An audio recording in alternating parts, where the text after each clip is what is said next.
Good morning. So today we're going to be looking at plant succession. And we're saying that plant succession is just a directional cumulative change which occurs in the species which occupy a given area through time. So you find species, some of the species will be appearing and other species be disappearing with time. So which means one species makes way for the second species. For example, in the grasslands, they may be dominated by annuals or perennial dicotyledons herbs in the springs. So when the grasses are just beginning their growth, then later the taller grasses are seen to be dominating the particular area. So you see one species makes way for the other species, for a higher species. So most of the 1,000 words that have been written about succession have discussed changes which are seen occurring in time span of between 1 and 500 years. So if significant change in a species composition is a given area, do not occur within such a period, the community is said to be a mature or a climax community.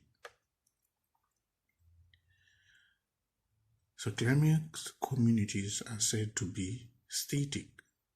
So the changes do occur, but then they are not cumulative in their effect, which means that there may be changes, but they are not that significant. You cannot actually see the changes as when you are dealing with a new environment.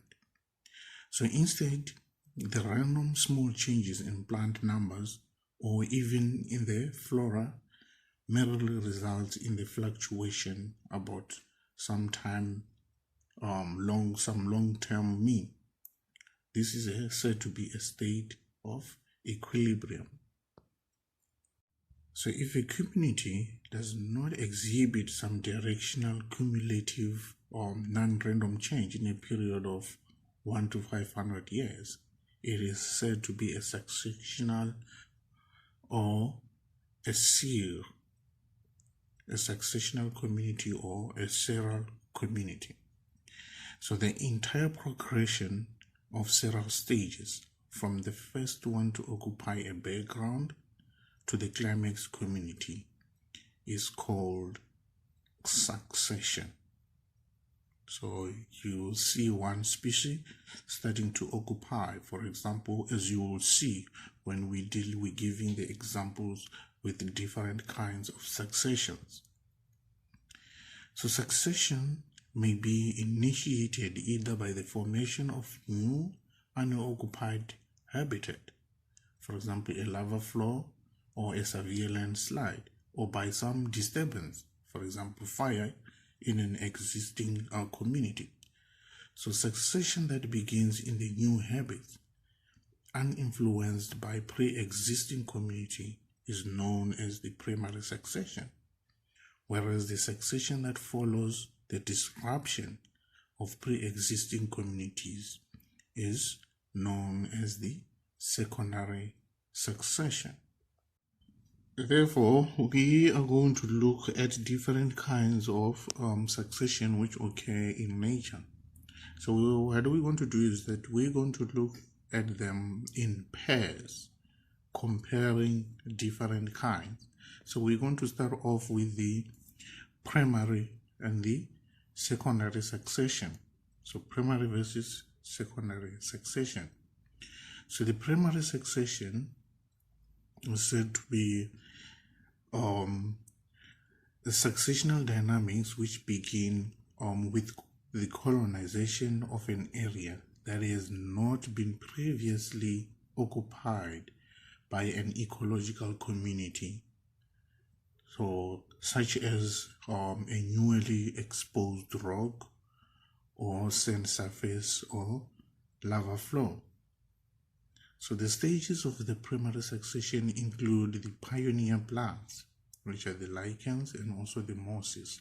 And then we see the grasses. Then after the grasses, there comes small shrubs and then large trees. So animals begin to return when there is food there for them to eat. So this is how it would appear to happen. So you start off with the bare ground or bare rocks there, and thereafter we start seeing some lichens forming on the rocks, and then including also the mosses, and then the grasses start coming in because now we have a little bit more soil to hold the grasses. And thereafter we find that there are shrubs and also some small trees before we can have our community reaching the climax. So the secondary succession, then the successional dynamics following severe disturbances or removal of pre-existing communities. So here now we start off with the community being at a climax, and then this kind of succession is facilitated by a disturbance. It can be in the form of fire, in the form of cutting, excavation, any kind of large-scale disturbance that may disturb an area.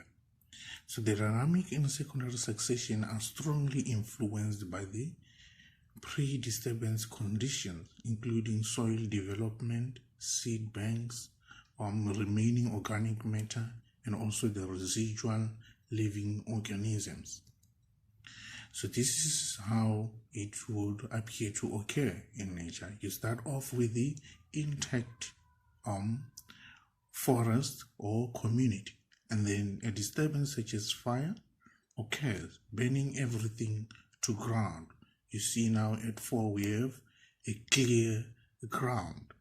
So we're saying we start with a stable community, and then at 4 it is clear, and then at 5 we start off now to see some grasses forming. You can see that now here we're not starting with the lichens, because it is not a newly formed ecosystem. And then we see some shrubs and some small trees coming in until we reach the climax again. So it's more like a cycle. You end with what you had, even though what you had before will not be the same as what you will reach after the cycle. And you find that particular common types of secondary succession include also the responses to natural disturbances such as fire, floods, and severe winds, and then also to some extensions to human disturbances such as logging and agriculture. And we can also include road constructions in this matter. So secondary succession is often seen to be proceeding 5 to 10 times faster than the primary succession. In some cases though, secondary succession may also need more time as the primary succession does. So secondary succession on an abundant cropland is called an old field succession.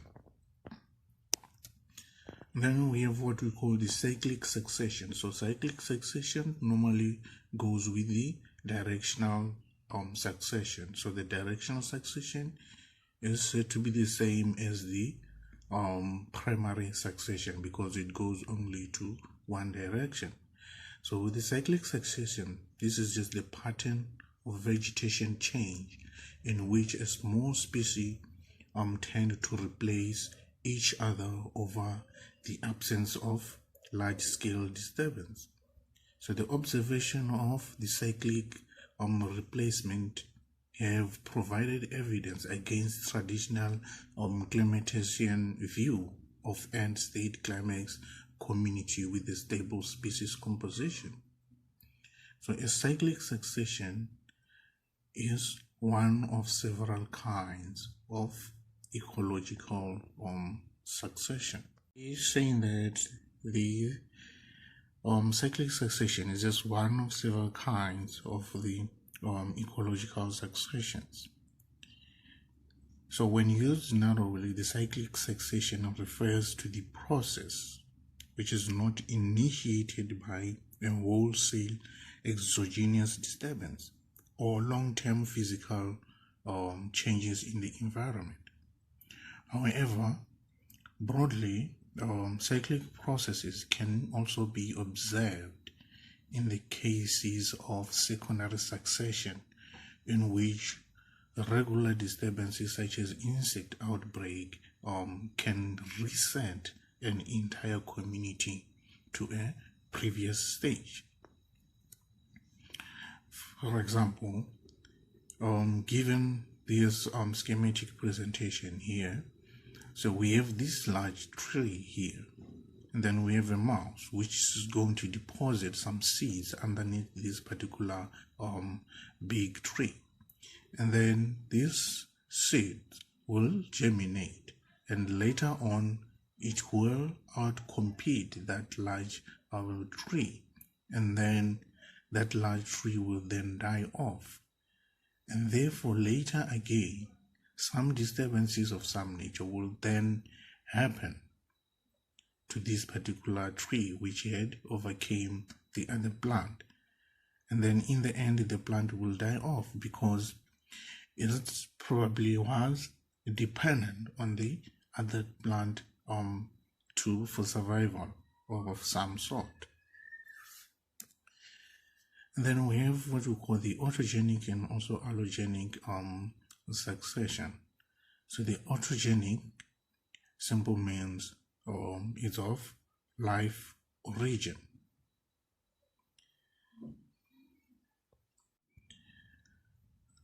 So autogenic succession is caused by a disturbance due to the organism within the system.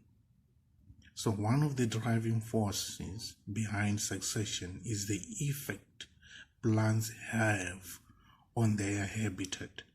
So plants cast shade, they add litter, they dampen temperature oscillation and increase humidity, and their roots can also change the soil structure and chemistry. So some of these modifications put seedlings of the overstory species that are less well adapted to shade to competitive disadvantage, with the seedlings of the other species better adapted to moderate conditions. So the autogenic, the plants themselves are the ones which are responsible for the succession which is occurring in this particular case. So with time, then different associations of species will come to dominate the site. So succession that is driven this way is known as the autogenic or the biotic succession. So both the environment and also the community change, and this metamorphosis is due to the activities of the organisms themselves. Then allogenic, literally meaning the other origin. So the succession is caused by abiotic disturbances.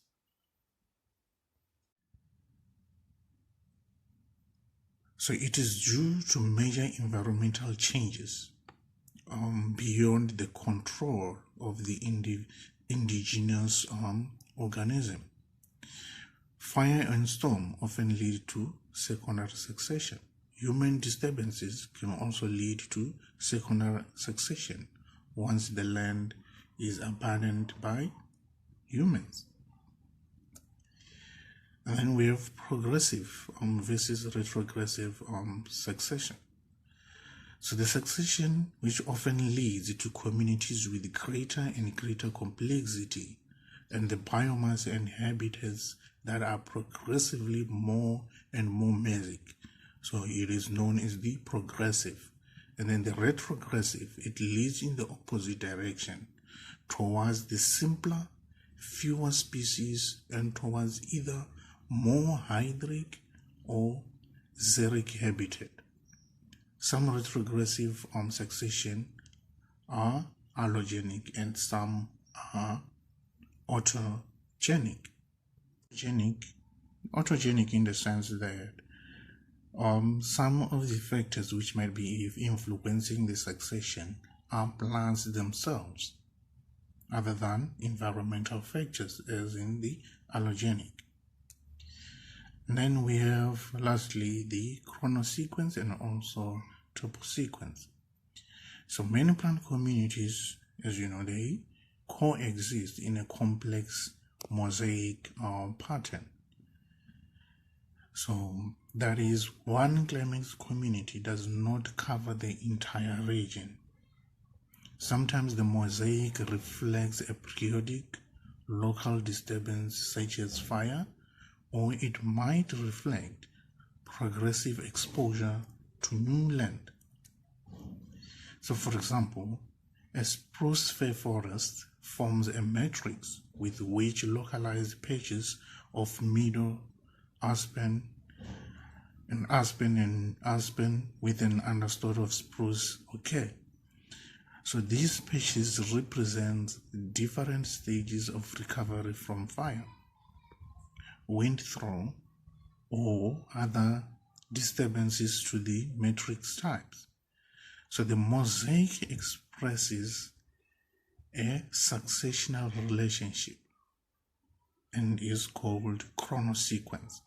So when you find some species occurring in patches, different kinds of patches forming a mosaic, that's why what we say a mosaic. So they occur in patches forming some patterns.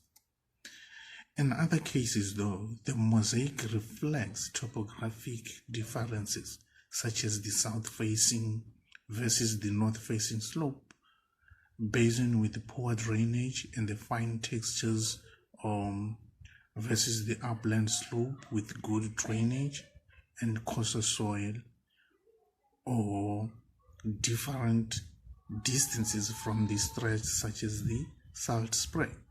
So in such cases, the communities with the mosaic do not bear successional relationships to one another, but then they constitute the toposequence. Then we have the methods of documenting succession. So we have the repeated measure on one plot. So this is just the direct, ambiguous way to document succession, is to make repeated observations of the same area over time. So you need to have permanent plots, or exclosures can be established, and measurements of plants, of plant cover, biomass, density, diversity, demography can also be taken every year, every decade, or even in longer periods of time. So the establishment and the initial sampling of such plots takes a large measure of unselfish foresight, for it is likely that only sampling be done by some future investigator 50 to 100 years later will reveal a pattern of late succession in a long series. So if the area to be followed is relatively large and homogeneous, one may periodically sample a collection of quadrats serving as the sample of each. So if it's homogeneous, then you need to use the releve method of sampling. Or So you can try to document succession by observations of the nearby plots of different successional ages.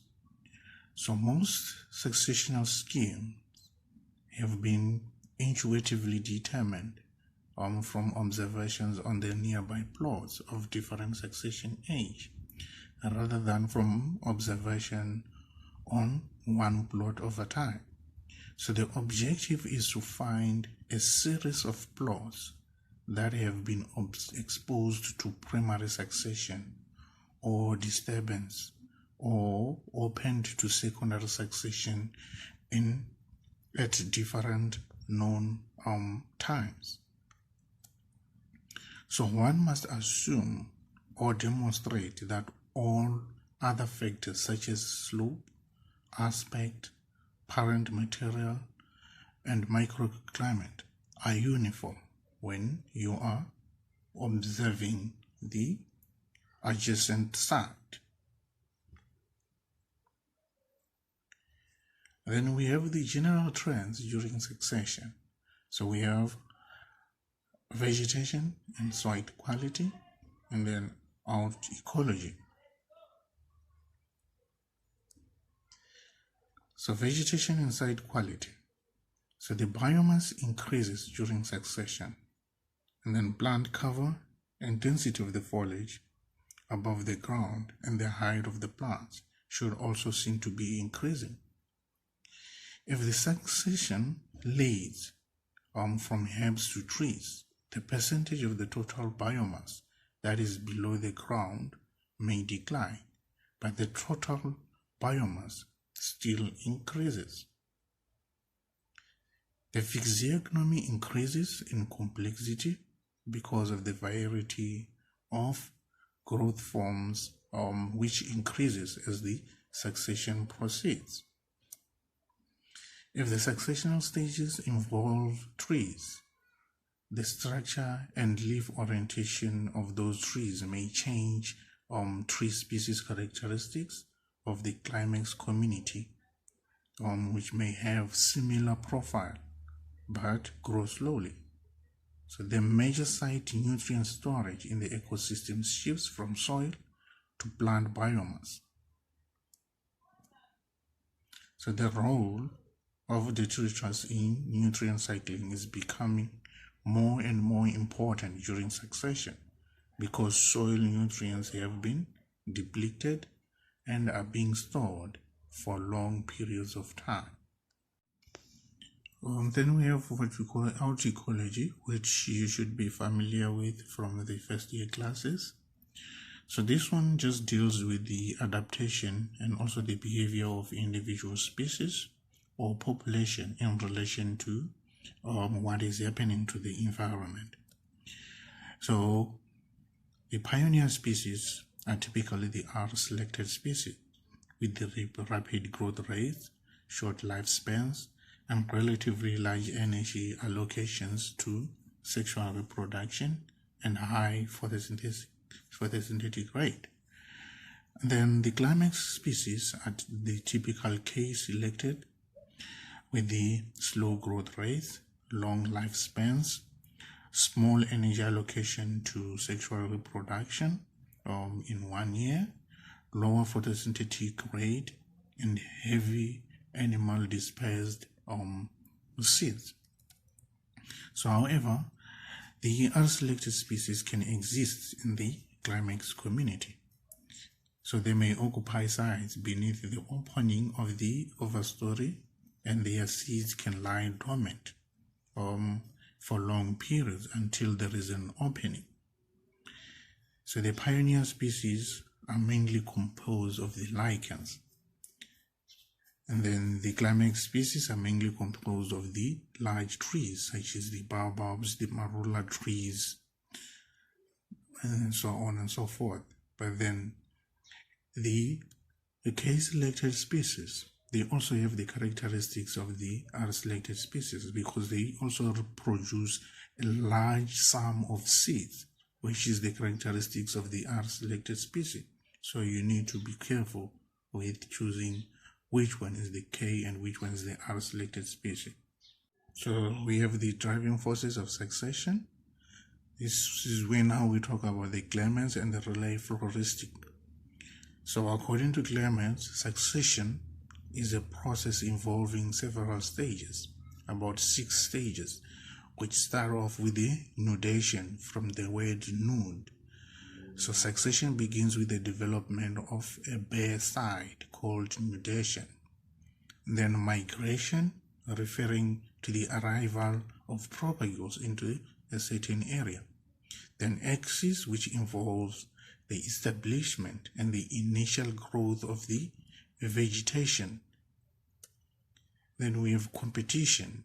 So as the vegetation becomes well established, it should grow, and then if it starts spreading, various species begin to compete for space, light, nutrients, water, and so on and so forth. Then we have the reaction. So during this phase, autogenic changes affect the habitat, resulting in the replacement of one plant community by another. Then after that we have stabilization. So the reaction phase leads to a development of the climax community.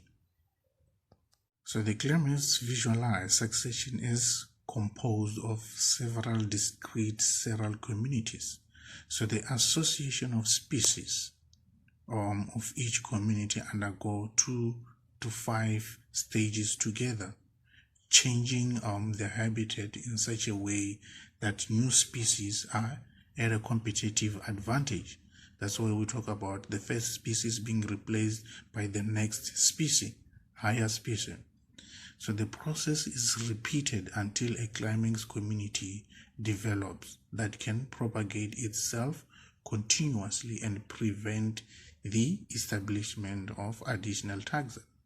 So this is the view of succession, which is known as the relay floristics. And then lastly, we're going to look at the chance and initial floristic composition. So we're saying that if the relay floristic model of succession is entirely correct, then we should expect to find groups of species appearing and disappearing together during the course of succession. So we should also agree with the Clemens that the course of succession is predictable, for each seral stage relies upon the previous one. So some recent work on the primary and secondary succession shows that these assumptions are not always correct. So the path of succession is driven by chance and differential longevity of plants. So each chance determines as to which propagules in the soil or soon reach the size at the time of succession. So this collection of starting propagules refers to as the initial floristic composition of the site. So all pioneer species, many of several species, and some of the climax species are present in the initial floristic composition. Then we ask ourselves, is allelopathy a driving force of succession? So we find that there are evidence that allelopathy plays a role in some of the sera, but the evidence are so scattered and sometimes contradictory that it is not possible to reach a general conclusion.